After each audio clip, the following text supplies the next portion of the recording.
I'm Lori Gruber, Community Operations Forester for the City of Lincoln. Thank you for joining me this afternoon for this pre-recorded presentation.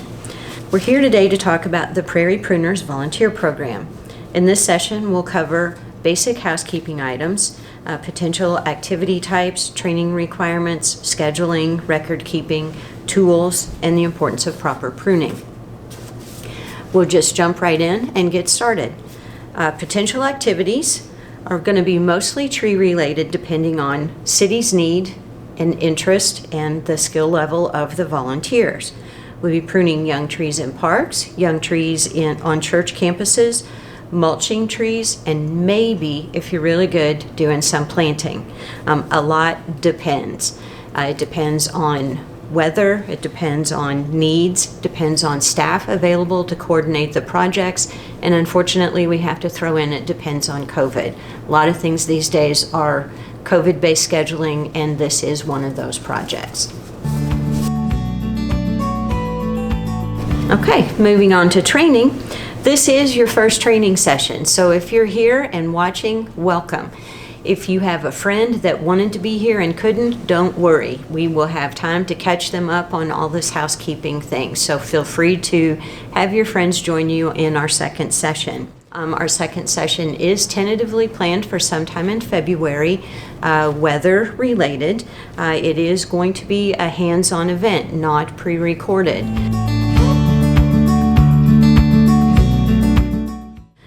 Any classes or workshops that are provided by UNL or any accredited college are always good to attend if you're especially interested in learning about trees. There are two other organizations, NAA, which is the Nebraska Arborist Association, and ISA, the International Society of Arboriculture. They both offer free training classes online and live, and anything that they would offer is also excellent education. For scheduling purposes, you will be notified in advance by email of our scheduled work event. Any information that you need to know for that day will be included in the email. Generally, we will ask you to RSVP. As I've mentioned previously, it does take staff time to coordinate these events, and so we'll want to make sure that we have enough of everything on hand to make your workday fun and productive. Tree pruning, so your first tree training tidbit, tree pruning should not occur when trees are actively growing. Trees are awesome resource allocators, and during the growing season, all of their resources are allocated to growth.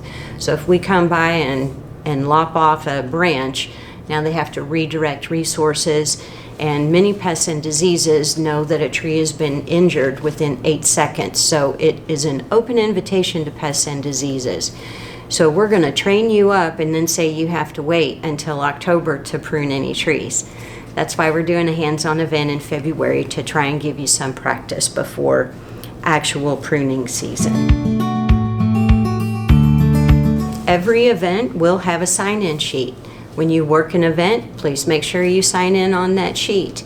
If you are working for another organization as well, and that organization, whether it's Faith to Forest or a scout group or a church group or any civic, it doesn't matter. If a different group needs record of your workday, you may certainly request that through the Parks and Rec Department, and we'll be happy to provide a copy of the sign-in sheet to you. People sometimes think about pruning trees and you're envisioning ropes and 30 feet off of the ground and chainsaws, and that's not what this gig is about. This is going to be newly planted trees that are probably no bigger around than 1 to 2 inches. So your feet will stay on the ground the entire time. What we're going to do with tools is have a kit, and you will be able to check out a tool kit on the job site, and it will have pruners. We will have left-handed and right-handed pruners, a folding saw and a fixed blade saw. I would encourage you to use your own gloves. As you do build your own tool kit and you have your favorite pair of pruners, you want to bring those to an event, that is absolutely fine. I would encourage you to have them clearly marked somehow that you can identify them as yours. When you are working with the city in this capacity, you will also be required to wear a safety vest. That'll be included in the kit. That just will let any passerby know that you're somewhat official. And if you do happen to be working close to traffic, it helps you stand out there. This is an excellent pair of hand pruners. Some people call them shears. Technically, they're not. In our world, when you're with me, these are hand pruners. When you start building your own toolbox for pruning your own trees, you will want to have a good quality tool. My teachers always told me, buy the best your budget will bear. Felco, in my opinion, is the best hand pruner on the market. I still use the same pair that I used in college. They'll run you about $60, but if you're out working and you lose this spring, you can get a replacement spring. You don't have to go spend $60 on a whole new pair. If you are like some people that I know very, very intimately, like myself, and you use every tool as a multi-tool, and you decide you need to use this blade as a screwdriver and you take a big chunk out of it, you can buy a replacement blade and not a whole new set of Felcos. So they hold their edge, they're easy to maintain. It's an excellent tool. They come left-handed, right-handed. You can get ergonomic styles. You can have a longer handle. You can see those are both very different sized. The one thing with pruners, when you're buying them, for tree pruning, you always want to get what's called a bypass pruner. And if you look on the back side of these, the blade bypasses the blocking edge.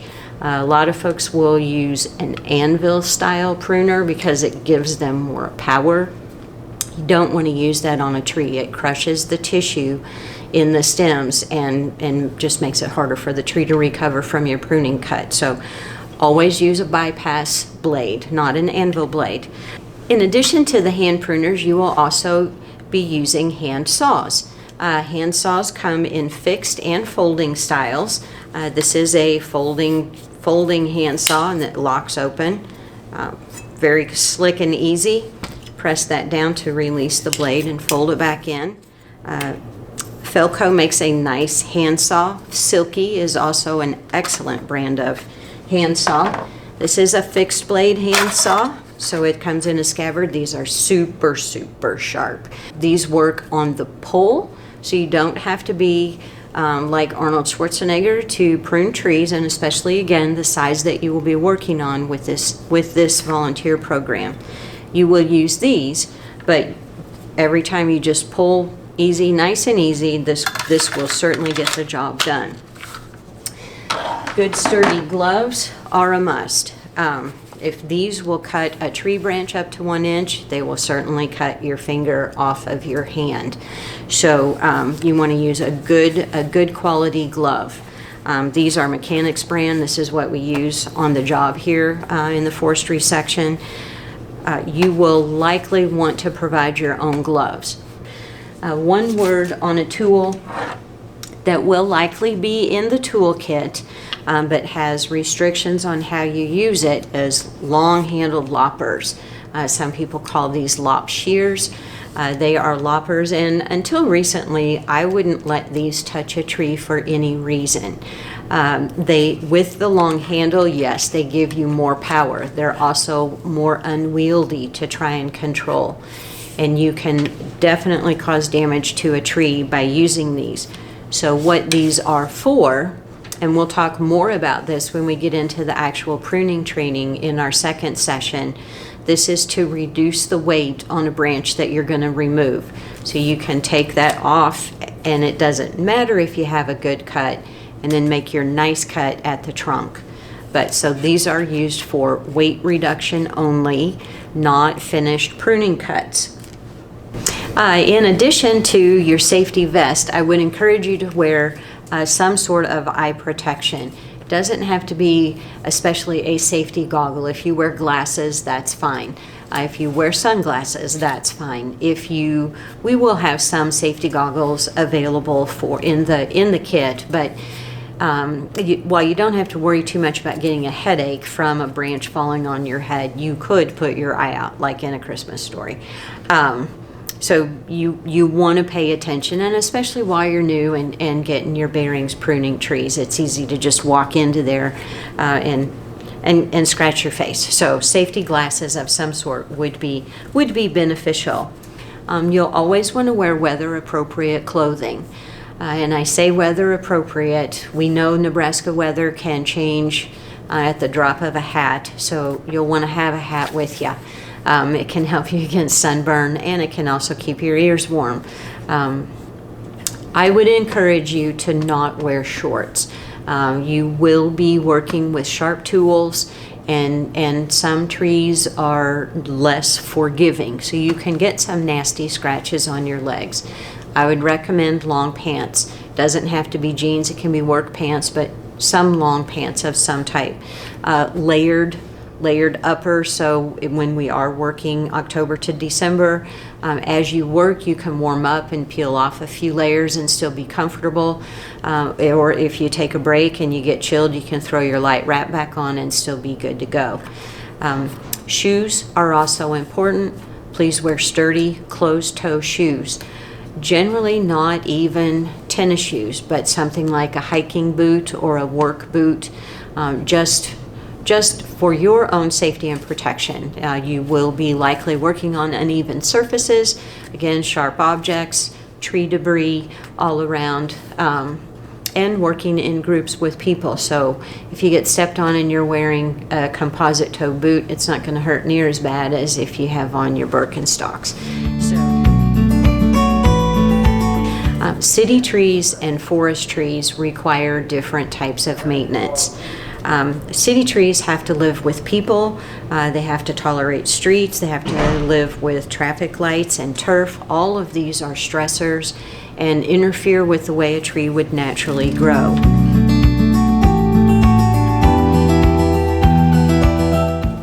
If a tree has poor structure as a small tree, it is going to fail as a large tree. So this is important as a matter of public safety. The first prune put on a small tree is quite likely the most important cut that will ever be made to that tree. So no peer pressure, you're going to be fine. That's why we have the training, but that is why this is so important. It's also important because the city of Lincoln has about 100,000 public trees. We plant more trees every year. We remove trees every year. You've likely heard of emerald ash borer, and some of our pin oaks are just aging out. There are other pests and diseases out there that we battle on a daily basis. So we're constantly adding to and removing from our urban forest. If we do simple math, 100,000 trees, we have 6 crews in the forestry section. So we divide 100,000 by 6, that is just over 16,000 trees per crew per year. That's 64 trees a day that each crew has to touch, and that's physically impossible. But that's why we need extra hands and minds knowing how to do this. Most homeowners trim trees purely for aesthetic reasons. They don't like the way the tree looks. That should actually be the last reason that you ever cut anything away from a tree. The first reason that we prune trees is for the health of the tree, to improve that structure that we just mentioned. The second reason that we would prune a tree is to meet any particular city's or homeowners associations, codes, regulations, bylaws. And the third reason is for aesthetics. We will talk a lot about this as we progress in the actual pruning training. Again, this is to whet your appetite and see if you are interested in pursuing this volunteer program. If you are, please reach out to us, confirm your interest, and if you would like a little bit of homework before the February program, there are brochures that you can find online and read through these and be ready to ask a bunch of questions about at our in-person hands-on session. we need from you is that valid email. So please reach out to us. Make sure that you're giving us the email that you want to hear from us through. Make sure you check that email. When we have our hands-on date scheduled, park staff will contact you and ask you to RSVP for your attendance there. In the meantime, visit the Trees Are Good website. You may certainly forward any questions that you have about today's presentation. Send them directly to me. And in the meantime, stay healthy, stay warm, and we'll see you soon. Thank you again for attending.